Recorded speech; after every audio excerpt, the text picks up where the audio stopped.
Saya dulu bahkan mempertanyakan siapa Tuhan. Mempertanyakan Tuhan, kenapa kamu menciptakan kehidupan? Untuk apa kalau pada akhirnya semua ujung-ujungnya kamu minta kembali kepadamu? Saya tanya begitu.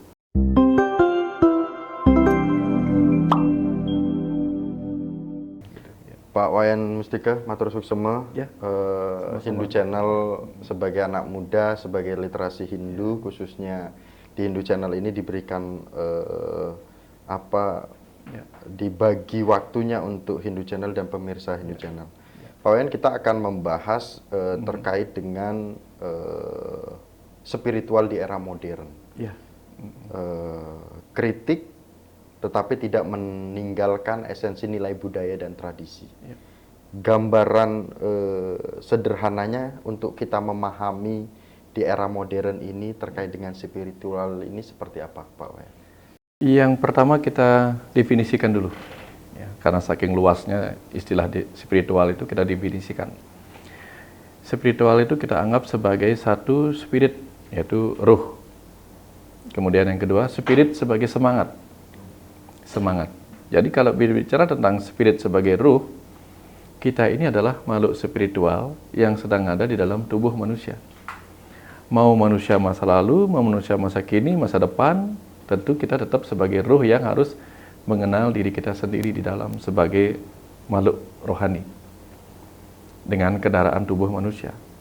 Maka kapanpun, mau masa lalu, masa kini, masa depan, pembelajaran tentang diri sebagai spirit atau roh itu tentu sangat dibutuhkan.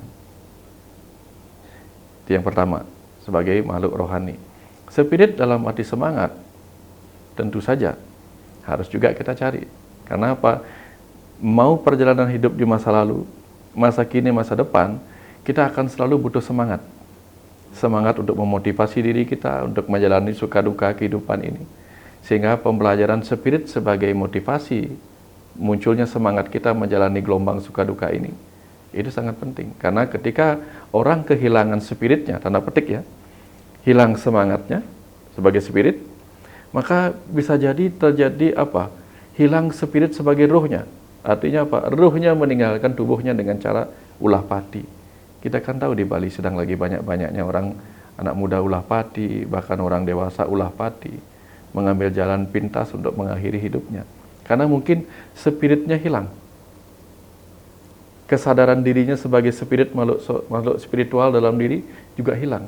Sehingga mereka merasa masalah ini terlalu sulit untuk diatasi. Nah, ini pentingnya kita mengenal spiritualitas kita.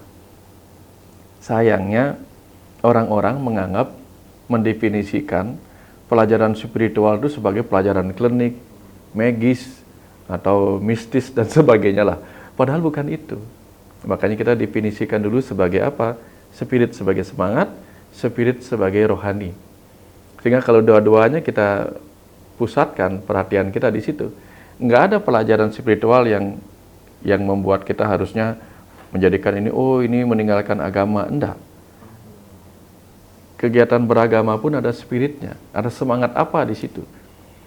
Tujuan kita beragama kan untuk mendekat kepada spirit yang agung. Berarti ada spiritualitas di situ, betul nggak? Kira-kira seperti itu, Miko. Yeah. Ya. Karena kalau berbicara agama, berbicara spiritualitas, Hindu itu sudah tidak diragukan lagi, Pak Wayan. Terhadap Tuhan, terhadap sesama, bahkan lingkungan alam itu sudah tidak diragukan lagi.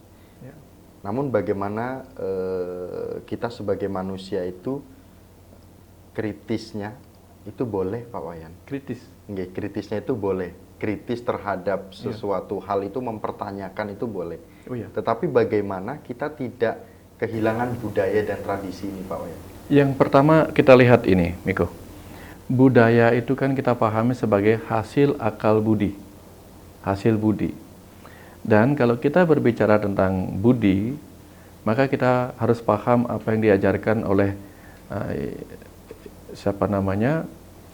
Resi Patanjali dalam Yoga Patanjali, bahwa setidak-tidaknya ada 3 komponen di dalam diri kita, setidak-tidaknya, yaitu spirit, sang roh, atman, lalu ada manah atau pikiran yang menyebabkan kita menjadi makhluk yang disebut manasya atau manusia.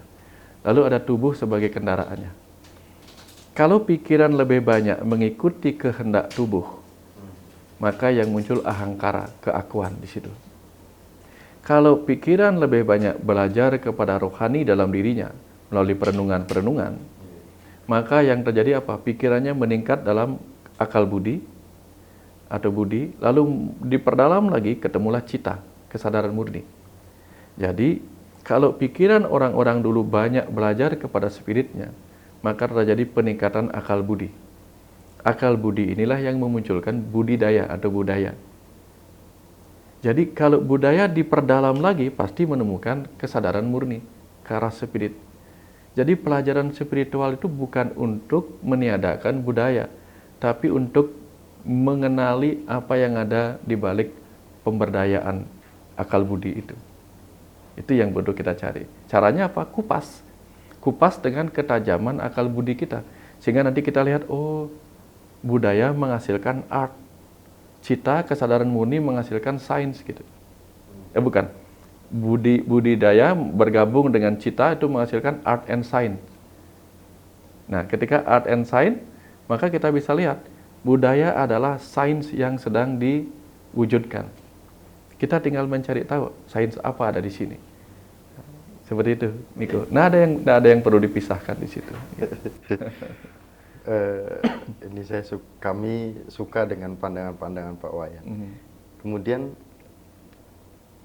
di zaman sekarang ini masih relevan nggak sih Pak Wayan kalau kita berbicara spiritual seperti yang dijelaskan Pak Wayan bahwa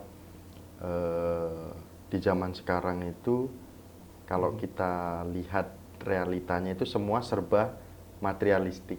Ya. Takutnya terganggu spiritual ini dengan apa keinginan kita, apa keinginan kita, apa keinginan kita, seperti itu.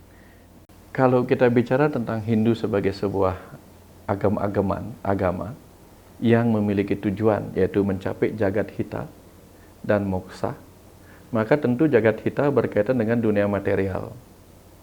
Moksa berkaitan dengan dunia rohani. Dari sini kita paham bahwa spiritualitas yang diajarkan itu tidak untuk memisahkan antara kebahagiaan dunia dengan kebahagiaan akhirat. Jadi dengan moksartam jagat hita, ya saiti dharma. Jadi kita lakukan kewajiban kita untuk menemukan kebahagiaan duniawi, sekaligus kewajiban rohani kita untuk menemukan kebahagiaan di akhirat nanti. Maka disiapkan dua pengetahuan kan, pengetahuan aparawidya, pengetahuan keduniawian, dan parawidya. Lengkap sudah disiapin. Untuk mencapai keduniawian, misalnya kebahagiaan dunia, apa yang kita lakukan? Pertama, kebahagiaan dunia bisa tercapai kalau kita harmonis. Muncullah trihita karana. Harmonis dengan lingkungan, supaya hubungan kita dengan lingkungan tidak saling menyakiti. Harmonis dengan sesama manusia, agar hubungan kita dengan sesama manusia tidak saling menyakiti. Dan harmonis dengan parahyangan. Makhluk-makhluk suci kepada Tuhan, para dewa, sehingga tidak ada yang kosong dalam diri kita, karena tubuh kita terisi, pikiran terisi, jiwa terisi. Itu kebahagiaan melalui jalur trihita karana. Nah, kalau kita punya uang misalnya, kita punya uang, hasil kita bekerja keras. Bagaimana kita mengelola uang kita? Diajarkan dengan apa? Catur purusa arta. Bagaimana kita membagi hasil pencapaian keuangan duniawi kita dibagi 4. Pertama, dharma, pakai untuk seperempatnya minimal untuk kewajiban-kewajiban hidup kita. Seperempatnya lagi arta, atau boleh dibalik. Kalau mau punya kehidupan yang lebih baik, arta duluan. Jadi artinya apa? Misalnya kita punya uang penghasilan 5 juta misalnya. Agak susah membagi kalau 5 juta ya. Jadi 1.250.000 agak panjang. Anggap 10 juta misalnya. Penghasilan kita sebulan 10 juta. Maka 25%, yaitu 2,5 juta, itu jadikan arta dulu, tabung dulu untuk masa depan. 2,5%, yaitu 2.500.000 pakai untuk kebutuhan dharma, kewajiban-kewajiban kita. Dharma negara, kewajiban kepada negara. Dharma agama, kewajiban untuk agama. Dharma keluarga, kewajiban untuk keluarga kita. Kalau itu mencukupi, berarti masih ada sisa 25% untuk kama. Kama itu apa? Kesenangan kita, kebutuhan kita. Misalnya mau jalan-jalan dan sebagainya, atau membeli sesuatu yang kita inginkan, boleh. 25%-nya kita bisa pakai untuk moksa. Moksa itu apa artinya? Kita bebaskan dari kemelekatan terhadap diri kita. Bisa dipakai mempunya, nolongin orang, membantu, memberikan sesuatu buat mertua, ipar, dan sebagainya. Itu bisa. Tapi jangan sampai diutamakan kama dan moksanya. Yang penting kan 25% dikasih tahu sama Pak Wayan, habiskan aja 2,5 untuk ini. Bukan begitu maksudnya. Jangan sampai kebutuhan dharma, kewajiban kita malah kurang. Makanya diletakkan di urutan kedua atau minimal pertama. Gitu. Jadi kalau sudah tercukupi kebutuhan dharma kita untuk kebutuhan bayar pajak, bayar listrik, telepon dan sebagainya, masih ada sisa, ya, baru sisanya itu dibagi dua lah. Misalnya tersisa 1 juta, 1 jutanya bagi dua. 500 boleh untuk kama, ya, untuk kebutuhan ingin beli baju baru, ingin jalan-jalan, ingin sesekali makan yang mewah, boleh. 500.000 boleh untuk disumbangkan kepada orang lain. Nah, ini yang satwam. Satwam itu artinya apa? Bijaksana. Yang sering terjadi adalah apa? Hampir 100% uangnya dipakai untuk kama, dan kamanya berjudi pula. Gitu. Kamanya dipakai berjudi, atau supaya kelihatan gagah, saya sumbangin semua uang saya. Nah, untuk keluarga nggak punya. Semua disumbangin supaya saya tercatat di sana sebagai penyumbang terbesar gitu. Altruism jadinya. Jadi orang yang ingin disebut baik, altruism jadinya. Padahal uangnya hanya boleh disumbangi 500.000. Karena apa? Kebutuhan keluarga cukup banyak.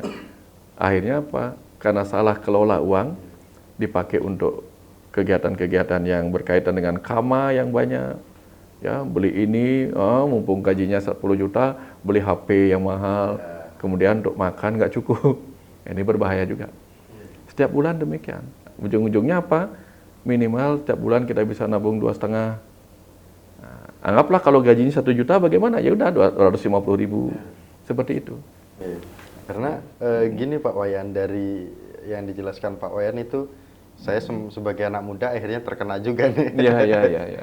Karena kalau kita anak muda itu, bahkan tidak anak muda ya, di lingkungan juga kita masih sering lihat, kita nampak membutuhkan sesuatu hal yang instan. Gitu. Ritual yang instan, kemudian kebutuhan-kebutuhan yang instan, tanpa kita memetakan mana kebutuhan yang bisa terbagi semuanya. Nah, pertanyaannya seperti ini Pak Wayan, apakah masih ada ruang di zaman sekarang itu terkait dengan jagadita, terkait dengan moksa, terkait dengan sakralitas diri kita? Kalau dunia ini kita masih menginginkan instan, gitu. Kita menginginkan instan nih, tetapi kita masih ingin menjaga sakralitas diri kita.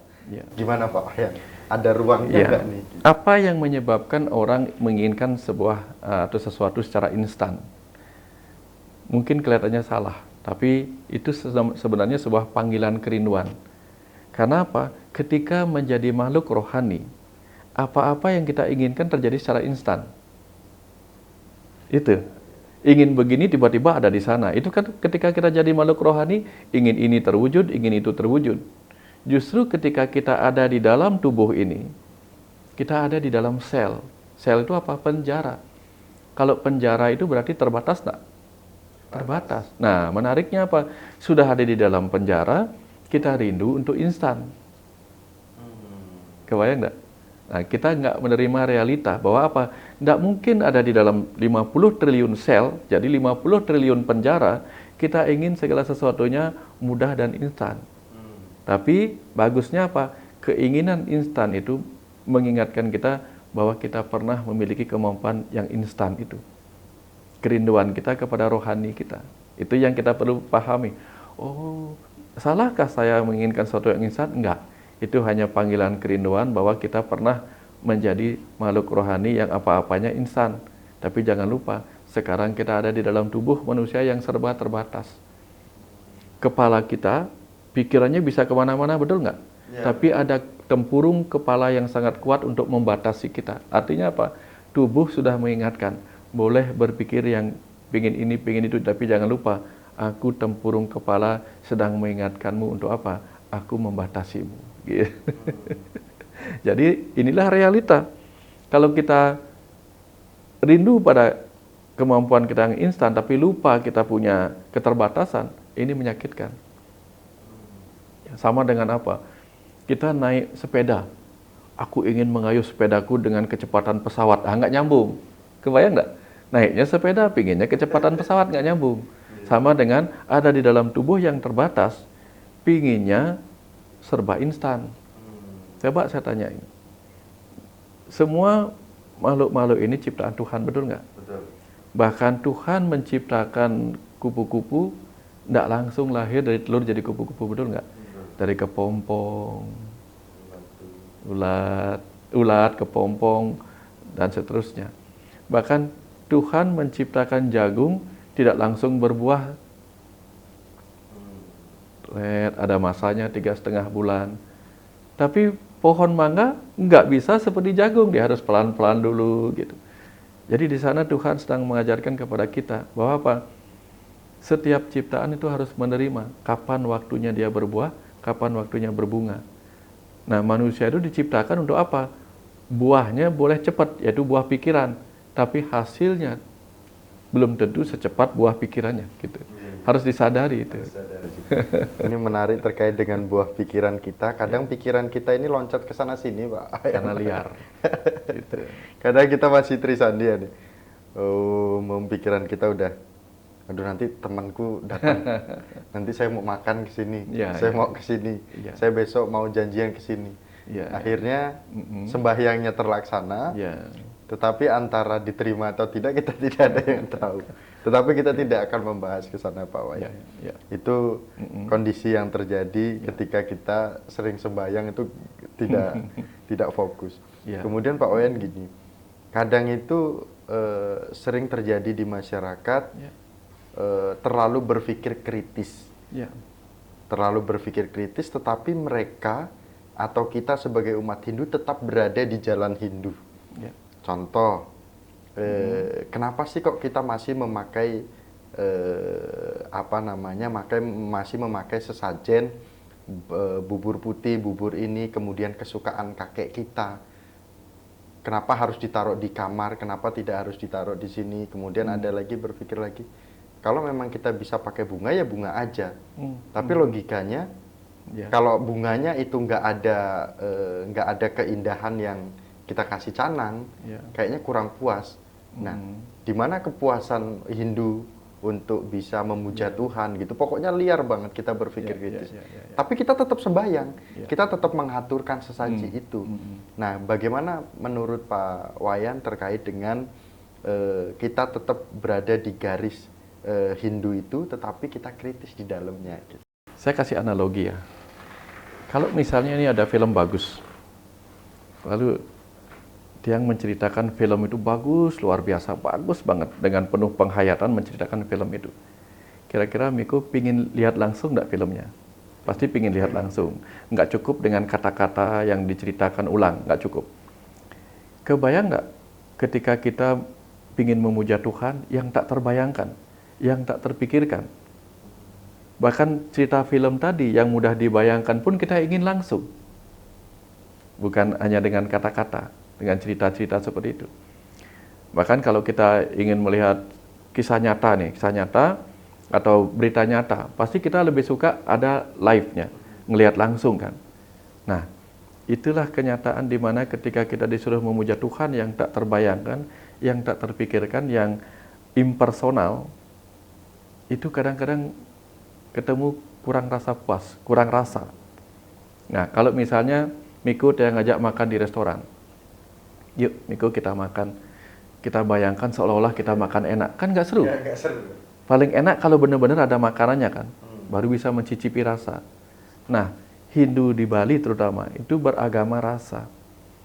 Agama rasa itu sulit sekali dibayangkan rasa itu kalau kita berkoneksi dengan Tuhan yang impersonal.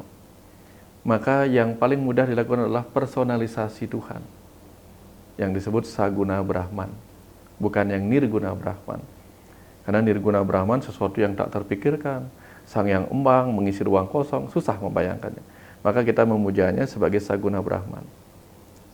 Dengan adanya Saguna Brahman atau personalisasi Tuhan, termasuk ketika kita membayangkan leluhur, kita personalisasi leluhur yang sudah meninggal itu. Dengan cara apa? Seolah-olah dia masih makan bubur. Seolah-olah. Padahal dimakan nggak buburnya? Enggak. Tapi kita mendapat rasa seakan-akan kita sedang bersama dia yang masih hidup. Kita menghidupkan dia dengan cara imajinasi seakan-akan dia hidup. Seakan-akan dia hidup, apa sih yang dia suka selama hidup? Itu yang kita kasih. Betul nggak? Betul. Itu tujuan supaya rasa kita lebih dapat. Feel-nya lebih dapat. Gitu. Make sense. Bisa saja make sense itu artinya masuk akal. Tapi make sense juga bisa berarti membuat sesuatu itu ada sense. Gitu. Ada rasa di situ. Gitu. Makanya Tuhan pun seolah-olah dihidupkan sebagai personal, dibawa persembahan ini itu. Tuhan makan nggak? Bukan. Itu untuk membuat rasa kita dekat. Karena apa? Kita ini makhluk manusia. Kita menjadi seperti dia yang tak terbayangkan susah. Maka kita manusiakan dia agar kita bisa dekat. Betul nggak? Betul. Sama dengan kisah Eka Lawya. Karena dia tidak bisa dekat dengan sang guru yang dia puja itu Drona, karena Drona tidak mengizinkan, sudahlah, Drona digambarkannya sebagai patung. Seakan-akan dia belajar pada guru Drona. Gitu. Nah kita begitu. Kalau kita nggak bisa mendekat kepada dia yang tak berwujud, ya sudah kita wujudkan dia sebagaimana kita. Gitu. Inilah yang disebut personalisasi God. Ya. Kebayang tak? Analoginya, ini semua akan menerima Pak Wayan. Ya. Nah, ini saya nanya pribadi dulu Pak Wayan ya, sebelum sebenarnya pertanyaannya udah selesai, cuman karena penjelasannya membuat Miko tertarik untuk bertanya secara pribadi. Pak Wayan, kalau seandainya Pak Wayan menjadi manusia yang paling kritis di muka bumi ini, bagaimana cara kita membendung kekritisan kita untuk supaya diterima oleh orang lain? Jangan dibendung. Saya dulu bahkan mempertanyakan siapa Tuhan. Mempertanyakan Tuhan, kenapa kamu menciptakan kehidupan? Untuk apa kalau pada akhirnya semua ujung-ujungnya kamu minta kembali kepadamu? Saya tanya begitu. Tapi tidak bertanya kepada orang lain. Karena takut orang lain juga nggak bisa memberi jawaban yang masuk akal. Karena otak saya otak logika. Dan beruntungnya apa? Beruntungnya itu kemudian menggiring perjalanan hidup saya untuk apa? Mengalami automatic writing. Yang mendapatkan jawaban langsung ketika menulis itu di tahun 2001 Februari. Yang kemudian menjadi buku Dialog Spiritual 1, Dialog Spiritual 2, yang sekarang yang kolaborasi menjadi buku Dialog Rahasia. Semua pertanyaan kritis tak tanyain. Gitu. Bahkan ketika pertama kali bertanya, tak tanyain gini. Ini sebenarnya bukan mau nanya ke siapa-siapa, enggak. Mau ngumpulin daftar pertanyaan. Seperti Miko, ngumpulin daftar pertanyaan. Nanti kalau ketemu orang yang tepat, tak tanyain ini. Nah, jadi malam itu bulan Februari tahun 2001, pertama tak tulis di komputer Windows 311. Zaman lama, zaman old komputernya. Pertama, satu, pertanyaannya apa? Untuk apa kehidupan? Untuk apa sih kehidupan? Itu tak tanyain pertama. Pas mau nunggu pertanyaan kedua, nanya apa lagi? Tiba-tiba nggak tahu dari mana tangan mengetik. Kenapa kamu tanyakan itu? Kaget. Loh, ini siapa? Kamu siapa? Dan gitu kan. Tak tanya lagi kamu siapa? Dijawab. Bukan suara, bukan. Insight. Kamu siapa? Kamu siapa? Kenapa kamu tanyakan aku siapa? Toleh-toleh kanan kiri, jangan-jangan ada hantu. Saya kan agak nggak siap dengan gitu-gitu kan. Kaget juga kan. Walaupun bukan nggak berani, bukan takut, bukan. Berani juga enggak, takut juga enggak. Gitu. Cuman pengen tahu ini siapa. Enggak ada apa-apa. Enggak ada suara, cuman insight aja.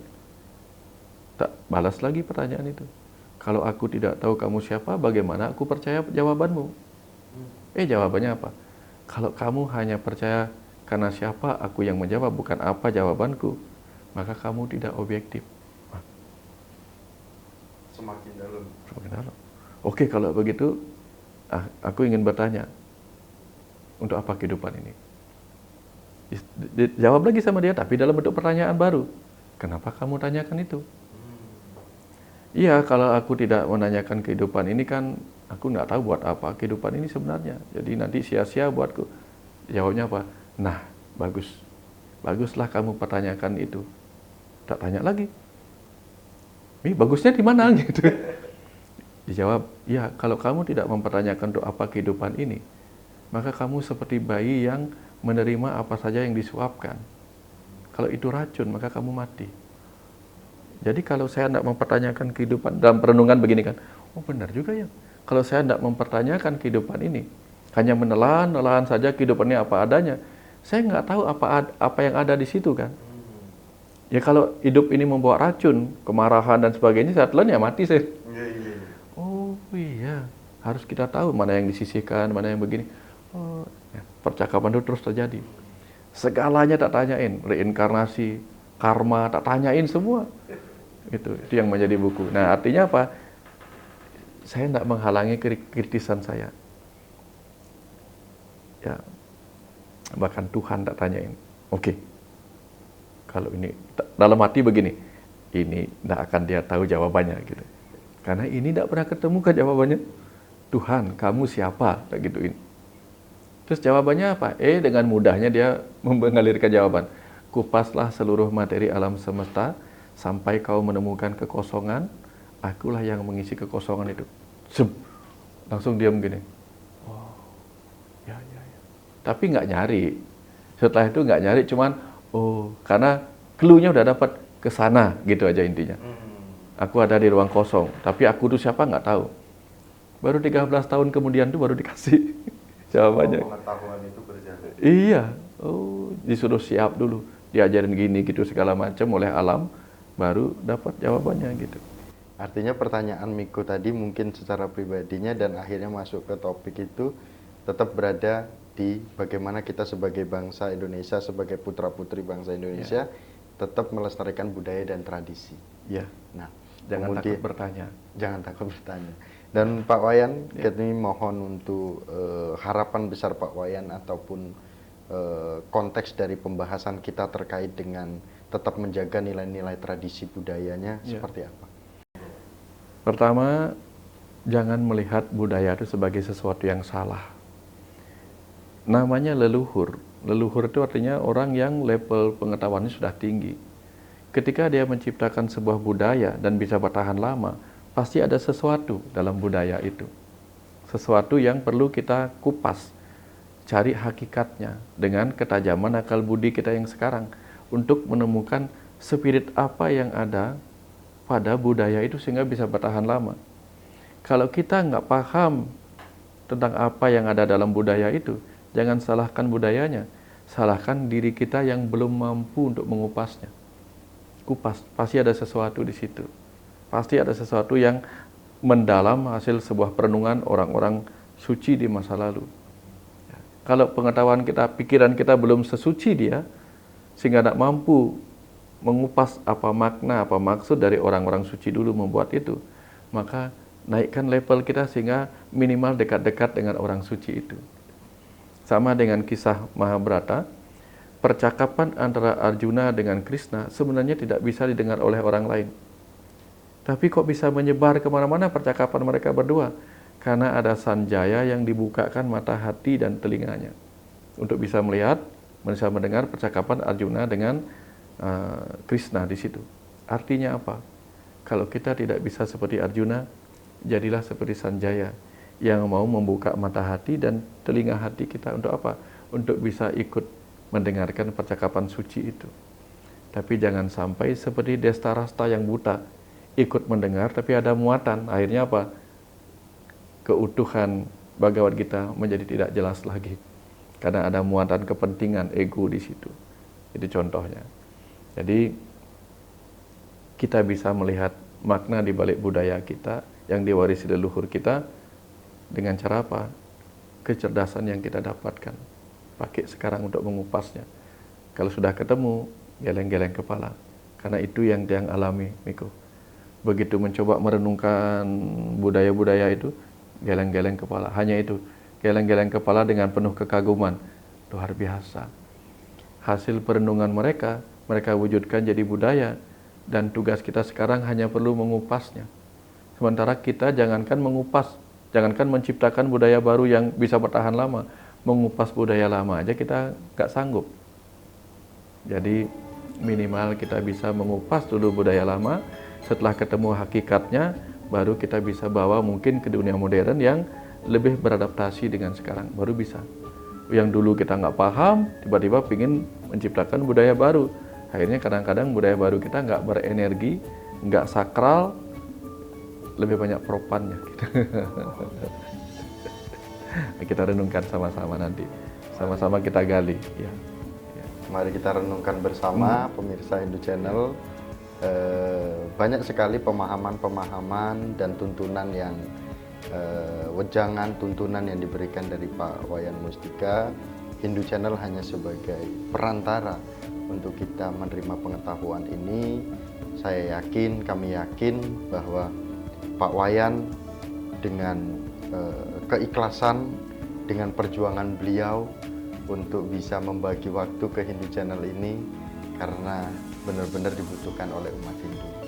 Pak Wayan matur suksema, nanti akan ada topik-topik lain lagi yang pasti banyak, mungkin dari perayaan Nyepi, kemudian Hindu di Indonesia yang berbeda, dan bahkan topik-topik tentang moksa seperti itu. Dan kami tutup dengan Paramasanti bersama dengan Pak Wayan Mustika. Paramasanti, Om Shanti. Shanti, Shanti, Shanti. Semuanya Pak Yudhira. Sama-sama, Niko. Ya.